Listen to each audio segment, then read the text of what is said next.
ಹೇಳಿದ್ವಿ. ಮಳೆ, ಗುಡುಗು, ಸಿಡಿಲು, ಮಿಂಚು, ಪ್ರಕೃತಿ ಅಸಮನತೆ, ಬೆಂಕಿಯಿಂದ ಕಾಟ, ಮತಾಂಧತೆ ಹೆಚ್ಚಾಗ್ತದೆ, ಸಾವು ನೋವುಗಳಾಗ್ತವೆ, ಜನರು ಅಶಾಂತಿಯಿಂದಿರ್ತಾರೆ, ಭೂಮಿ ನಡುಗ್ತದೆ, ಕುಸಿತದೆ, ರೋಗಗಳು ಹೆಚ್ಚಾಗ್ತವೆ ಅಂತ ಹೇಳಿದ್ವಿ. ಅದರಂತೆ ಇನ್ನು ಮುಂದೆ ಸಹಿತ ಮಳೆಯಾಗುವ ಲಕ್ಷಣವಿದೆ. ಕಾರ್ತೀಕ ಮಾಸದಲ್ಲಿ ತೊಂದರೆಯಾಗುವ ಲಕ್ಷಣ ಇದೆ. ಮಳೆಯಿಂದ, ರೋಗಗಳಿಂದ, ಭೂಮಿಯಿಂದ ಲಕ್ಷಣವಿದೆ. ವಿಶೇಷವಾಗಿ ಹಿಂದೆ ನಾವು ಹೇಳಿದ್ವಿ, ಕಾಡಿನಿಂದ ನಾಡಿಗೆ ಪ್ರಾಣಿಗಳು ಬರ್ತವೆ ಅಂತ. ಬಂದು ಈಗಲೂ ಅಂತಹ ಪರಿಸ್ಥಿತಿ ಇದೆ. ಕಾಡಿನಿಂದ ನಾಡಿಗೆ ಪ್ರಾಣಿಗಳು ಬರ್ತವೆ ಮತ್ತು ಭೂಮಿಯಲ್ಲಿಯೇ ಇರುವಂಥ ವಿಷ ಜಂತುಗಳು, ಪ್ರಾಣಿಗಳು, ಕ್ರಿಮಿಗಳು ಹೊರಗೆ ಬಂದು ಜನರಿಗೆ ಹೆಚ್ಚು ತೊಂದರೆ ಕೊಡುವಂಥ ಪ್ರಸಂಗ ಭಾಳ ಇದೆ. ಹಾಗಾಗಿ ಪ್ರಕೃತಿ ಅಲ್ಲೋಲ ಕಲ್ಲೋಲ ಆಗುವ ಪ್ರಸಂಗ ಈ ಸಂವತ್ಸರದ ಕಡೆಯವರೆಗೂ ಇರ್ತದೆ. ಮತ್ತೆ ಒಂದು ಹಿಂದೆ ಹೇಳಿದ ಅಚ್ಚರಿಯ ಒಂದು ಅವಘಡ ಕಾದಿದೆ ಅಂತಂತೇಳಿ ಅಂತೆಯಾಗಿ ಕಲಗಳು ಹೆಚ್ಚಾಗ್ತಾ ಇದ್ದಾವೆ. ಒಂದು ಕಡೆಯಿಂದ ಪ್ರಕೃತಿ ವಿಕೋಪ, ಮತ್ತೊಂದು ಕಡೆ ಮತಾಂಧತೆ, ಜಾತೀಯತೆ, ಆಕ್ರೋಶಗಳು, ಅಶಾಂತಿಗಳು ಹೆಚ್ಚಾಗಿ ಮುಂದೆ ಜನಮನವನ್ನು ಶಾಂತಿ ಕೆಡಿಸ್ತಕ್ಕಂಥ ಕೆಲಸ ನಡೀತದೆ. ರಾಜಕೀಯ ಭವಿಷ್ಯ ಏನು ರಾಜಕೀಯದಲ್ಲಿ ಚೆನ್ನಾಗಿ ನಡೀತಾ ಇತ್ತಲ್ಲ. ಮುಂದೆ ಚುನಾವಣೆ ಇದೆ, ಚುನಾವಣೆ ಕಾಲದಲ್ಲಿ ಹೇಳ್ತೀನಿ ಏನಂತ. ಈ ಕೊರೋನಾ ಅಂತ ರೋಗಗಳು ಈಗ ಸ್ವಲ್ಪ ಕಡಿಮೆ ಇನ್ನೊಂದು ವರ್ಷದಲ್ಲಿ ಕೊರೋನಾ ಹೋಗ್ತದೆ. ನಾನು ಬಳ್ಳಾರಿ ಒಳಗೆ ಇದ್ರ ಬಗ್ಗೆ ಹೇಳಿದ್ದು. ನಾನು ಕೊರೋನಾ ಹೋಗ್ತದೆ, ಹೋಗುವಾಗ ಜಗತ್ತಿಗೆ ವಿಪರೀತವಾದ ಕ್ಷಾಮವನ್ನು ಕೊಟ್ಟೋಗ್ತದೆ, ದುಃಖವನ್ನು ಕೊಟ್ಟೋಗ್ತದೆ, ಕುಡಿಯಕ್ಕೆ ನೀರಿಲ್ದಂಗೆ ಮಾಡ್ತದೆ. ಅಂಥ ಪ್ರಸಂಗನೂ ಇದೆ ಮುಂದೆ. ಕೊರೋನಾ ವರ್ಷದಲ್ಲಿ ಬಿಡುಗಡೆ ಆಗ್ತದೆ. ಇದು ಎಂಥ ಕಾಯಿಲೆ ಅಂದರೆ ಬಹುಶಃ ಜಗತ್ತಿನ ಇತಿಹಾಸದಲ್ಲೇ ಇಂಥ ಕಾಯಿಲೆ ಬಂದಿಲ್ಲ. ಹೆಂಗೆ ಅಂತ ನೀವು ಪ್ರಶ್ನೆ ನಾವು ತಿಳ್ಕೋಬೇಕು. ಏನು ಹಿಂಗಾಗಿರ್ಬೋದಲ್ವೇ? ಸಾವಿರಾರು ವರ್ಷಗಳ ದಾಸ್ಯ ಅನುಭವಿಸ್ದರಿಗೆ ಗೊತ್ತು. ಕೆಣಕೋದು ಬೇಡ. ಪ್ರತಿ ವರ್ಷ ನಮ್ಮ ಸಂಜೆಗಳ ಮನೆಯಲ್ಲಿ ಈ ಶ್ರಾವಣ ದೇವರಿಗೆ ಸತ್ಪೂಜೆ ಮಾಡಿಸ್ತಾರೆ. ಇದು ಪದ್ಧತಿ, ಅವರಿಗೂ ನಮಗೂ ಒಂದು ಪದ್ಧತಿ. ಗದಿಗ ನಮ್ಮ ಸಂಕೇಶ್ವರ ಒಂದು ವರ್ಷಕ್ಕೊಂದ್ಸತಿ ಕರೆಸ್ತಾರೆ. ಹೋದವರು ಅಲ್ಲಿ ಬಂದಿದ್ದೆ,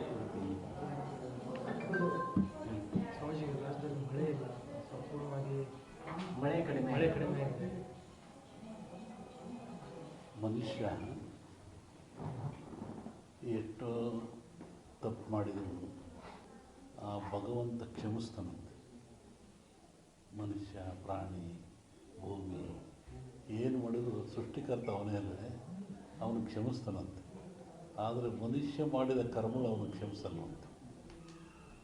ಭಗವಂತ ಕ್ಷಮಿಸಿದರೂ ಮನುಷ್ಯ ತಾನು ಮಾಡಿದ ಕರ್ಮಗಳನ್ನು ಅವೇ ಕ್ಷಮಿಸಲ್ಲ.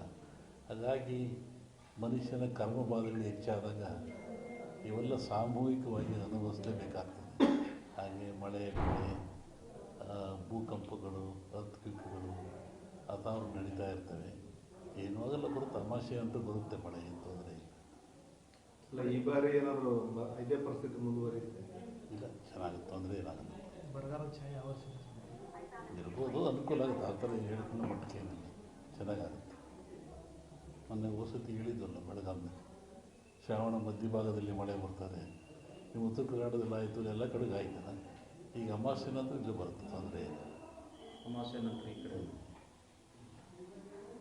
ಈ ರಾಜಕೀಯದಲ್ಲಿ ಬೇರೆ ಬೇರೆ ರೀತಿಯ ಬೆಳವಣಿಗೆಗಳು ನಡೆದವು. ಮೈತ್ರಿಗಳು ಯಾವ್ಯಾವ ಪಕ್ಷಗಳು ಲೋಕಸಭಾ ಚುನಾವಣೆ ಪೂರ್ವದಲ್ಲಿ ರಾಜಕೀಯ ಬಗ್ಗೆ ಅದು ಬಂದಾಗ ಹೇಳೋದು. ಈಗೇನದು ಅವಶ್ಯಕತೆ ಇಲ್ಲ. ಇನ್ನೇನು ಬಂದೇ ಬಿಡುತ್ತಾ ಹೇಳೋದು ಇನ್ನೊಂದ್ಸತಿ ಗೊತ್ತಿಲ್ಲ ಅವಾಗ. ಅಲ್ಲ, ಇದೇ ಪರಿಸ್ಥಿತಿ ಕಂಟಿನ್ಯೂ ಆಗುತ್ತೋ ಲೋಕಸಭೆಯಲ್ಲಿ ಏನಾದರೂ ಬದಲಾವಣೆ ಕಾಣಬಹುದು? ಹೇಳ್ತೀನಿ ಆ ಕಾಲಕ್ಕೆ. ಈಗ ಬಿಜೆಪಿ ಅವರು JDS ಅವರು ಹೊಂದಾಣಿಕೆ ಏನು ಮಾಡೋದು?